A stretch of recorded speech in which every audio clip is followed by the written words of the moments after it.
என்னாலும் கடனோட தான் சார் இருக்கிறோம். எனக்கு சுக்கிர தசை நடக்குது, ராகு தசை நடக்குது. நல்ல யோகமான நேரம் தான் ஜோதிடர்கள் சொல்கிறாங்க. ஆனால் எப்போவுமே எனக்கு கடன் பிரச்சனை தீர்ந்ததாகவே இல்லை. ஸோ எப்போவுமே நான் கடன் வாங்கிக்கிட்டே இருக்கேன் அப்படின்னு சொன்னோம்னா, உங்கள் வீட்டை நீங்கள் கவனமாக பார்த்தீங்கன்னாக்கா கிழக்கு, மேற்கு, வடக்கு, தெற்கு அது எந்த திசை பார்த்து இருந்தாலும் பரவாயில்லை. அதில் கன்னி மூளை சார்ந்து நீங்கள் டாய்லெட்டு வச்சுருக்கீங்க. உதாரணத்திற்கு வெளியில் டாய்லெட்டு போட்டிருக்கிறீங்க, வெளியில் போர்வெல்லோ மழை நீர் சேரிப்போ சம்போ அமைச்சிருக்கீங்க. உதாரணத்திற்கு மேற்க பார்த்த வீடு.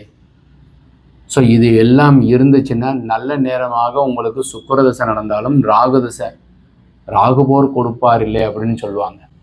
ஸோ இந்த மாதிரி அமைப்பு இருந்தால் செப்டி டேங்கோ டாய்லெட்டோ பாத்ரூமோ இருந்துச்சுன்னாக்கா கடன் நிவர்த்தீஸ்வரர் கோவிலுக்கு போயிட்டு வந்தால் பரிகாரமாக இருக்குமே தவிர கடன் தேறுவதற்கு இந்த கன்னி மூலையில் இருக்கிற டாய்லெட் பாத்ரூமும் செப்டி டேங்கும் மாற்றம் செய்யுங்க.